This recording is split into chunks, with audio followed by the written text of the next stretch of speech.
Los peores trabajos de la guerra, edición Vietnam. La guerra de Vietnam duró décadas, con los norvietnamitas enfrentándose a Vietnam del Sur, a los Estados Unidos y a otros aliados en una guerra de guerrillas prolongada. Los combates se desataron en las selvas, en el aire e incluso bajo tierra, mientras ambos bandos luchaban por la supremacía. Durante este largo conflicto, algunos de los que lucharon ahí se encontraron en situaciones más mortales, más aterradoras o simplemente más desagradables que los soldados que combatían en otros lugares. La rata de túnel y la guerra de túneles.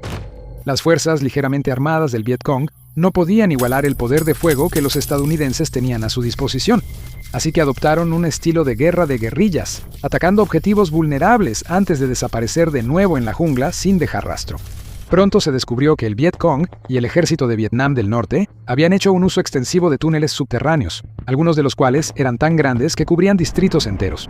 Grandes fuerzas podían moverse de un lado a otro bajo tierra completamente sin ser detectadas. Estos complejos subterráneos contaban con áreas de vivienda, instalaciones médicas, depósitos de suministros, cocinas y otros espacios para hacer la vida bajo tierra más soportable, aunque las condiciones seguían siendo bastante miserables.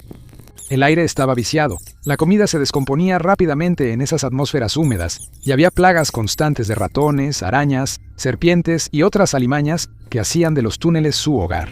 A menudo se recuperaban cuerpos del campo de batalla y se ocultaban bajo tierra para negarles a los estadounidenses un conteo preciso de bajas, dejando un hedor putrefacto en el aire mientras los cadáveres se descomponían en el suelo húmedo.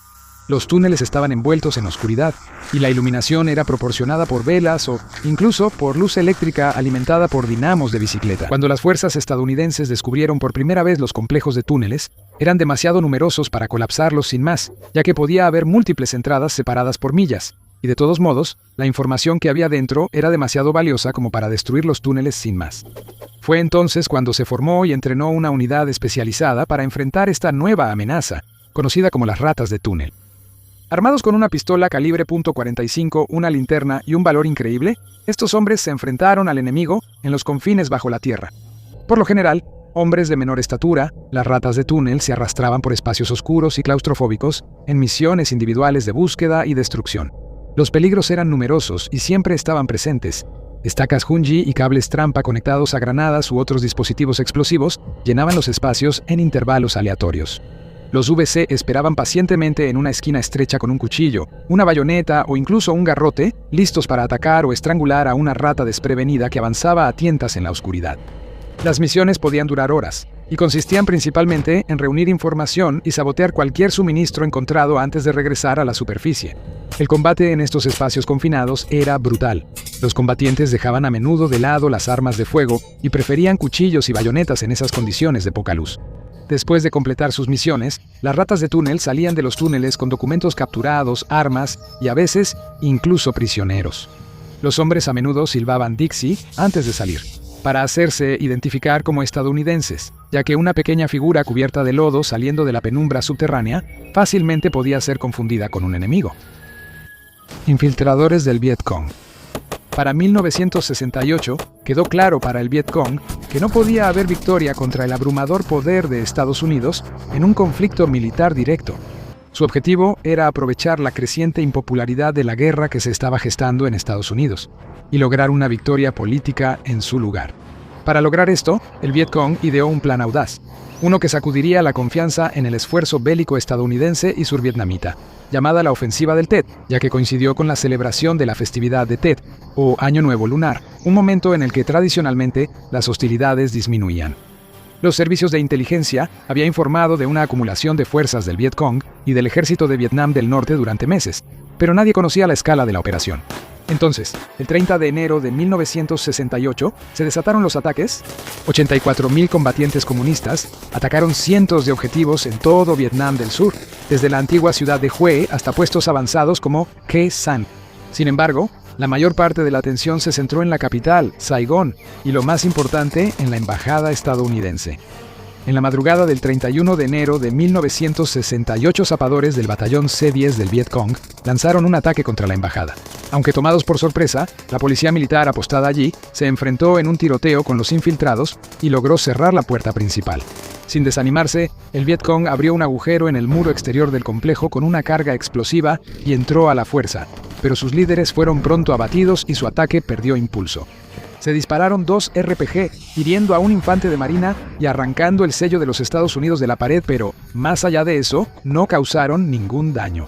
Los infiltrados intercambiaron disparos con los guardias de la embajada hasta que llegaron los refuerzos estadounidenses, y los atacantes restantes fueron abatidos o capturados, aunque pasaron casi 6 horas después del ataque inicial para que los terrenos de la embajada fueran declarados seguros. En términos puramente militares, el asalto a la embajada, al igual que el resto de la ofensiva del Tet, fue un desastre. Los ataques fueron repelidos y el Vietcong sufrió bajas titánicas de las que nunca se recuperaría por completo, pero ese no era el objetivo. Los terrenos de la embajada apenas habían sido declarados seguros cuando un ejército de reporteros de prensa invadió el lugar, tomando videos y fotografías como prueba de lo que había sucedido ahí.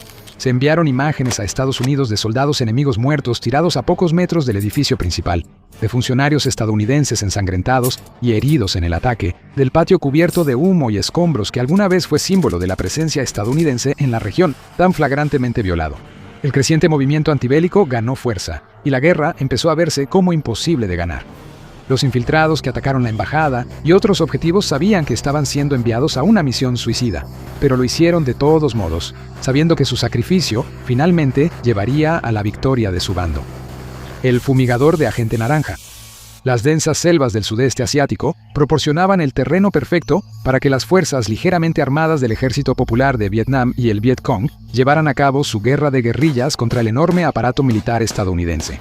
Frustrados por la capacidad del enemigo de desaparecer en la selva sin dejar rastro, los estrategas militares estadounidenses tomaron la decisión de utilizar el defoliante químico Agente Naranja, lo que se convirtió en uno de los actos más controvertidos de la guerra. Se intentaron otros métodos para despejar los bosques de Vietnam, incluyendo el uso de napalm para provocar incendios, pero las condiciones húmedas impedían que los fuegos se propagaran por sí solos, además de arrasar con bulldozers o bombardear secciones de la selva. Pero estos métodos eran lentos y costosos.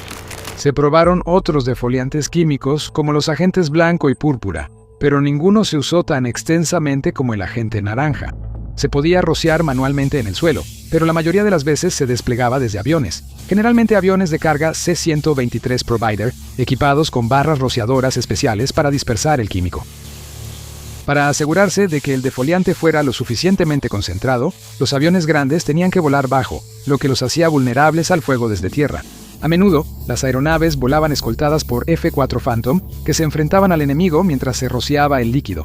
El uso del defoliante se volvió polémico desde el principio.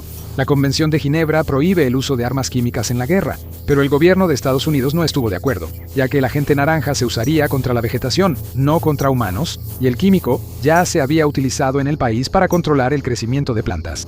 Durante el transcurso de la guerra, se esparcieron más de 19 millones de galones de agente naranja sobre 6 millones de acres de tierra en el sudeste asiático, causando daños ambientales devastadores y eliminando toda la vida vegetal expuesta a este.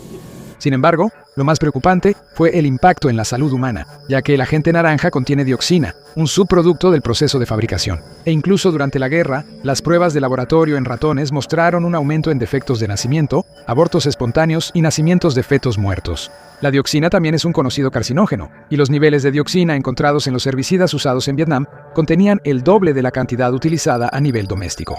El agente naranja también puede contaminar el suelo donde fue rociado durante los años posteriores, filtrándose en la tierra y acumulándose en los cuerpos de las personas que viven en la región, transmitiendo sus efectos a las generaciones futuras. Se afirma que hasta 2 millones de vietnamitas sufren las secuelas del agente naranja, aunque esto es motivo de controversia. En los años posteriores a la guerra, ha habido numerosos estudios sobre los efectos a corto y largo plazo de la exposición al agente naranja, los cuales han sido objeto de controversia. No está claro si las condiciones médicas de quienes estuvieron expuestos al agente naranja son causadas por el herbicida o por el estilo de vida y otros factores. Aún así, y aunque no admitieron responsabilidad alguna, varias compañías que fabricaron el agente naranja pagaron una indemnización de $180 millones en 1984 a veteranos que reclamaban problemas médicos debido al defoliante. Número 4. La patrulla de reconocimiento de largo alcance. La recopilación de inteligencia es uno de los aspectos más importantes, aunque a menudo pasados por alto, de cualquier conflicto. Durante toda la guerra de Vietnam, los planificadores y estrategas estadounidenses necesitaban un suministro constante de información sobre las actividades del Viet Cong y del ejército de Vietnam del Norte para poder contrarrestar su amenaza. Una de las formas en que esto se lograba era mediante el uso de patrullas de reconocimiento de largo alcance, o LRRPS. Conocidas como LRRPs, estas patrullas consistían en pequeños equipos cuya misión era infiltrarse profundamente en territorio enemigo.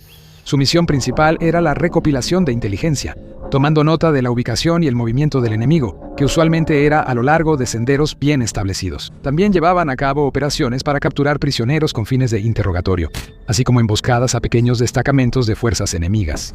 Después de un enfrentamiento exitoso, recogían armas y cualquier documento encontrado antes de dirigirse al sitio de extracción. Las misiones llevadas a cabo por el LRRP eran tan difíciles como peligrosas. Debido a la naturaleza de su tarea, el número de hombres era limitado, generalmente alrededor de 6, y contaban con poder de fuego limitado dependiendo del sigilo y la astucia para cumplir sus asignaciones. Tan profundo como estaban dentro del territorio enemigo, incluso el más mínimo ruido podía alertar al enemigo de su posición, así que prescindían del voluminoso equipo de protección, como los chalecos antibalas y cascos de acero que se les daba a otras tropas, reemplazándolos por sombreros blandos y uniformes de faena. El follaje alterado, dejar huellas y otras marcas podía llevar a que los descubrieran. Si los encontraban, 6 hombres ligeramente armados tendrían que resistir contra un número mucho mayor de soldados enemigos hasta que pudiera llegar ayuda.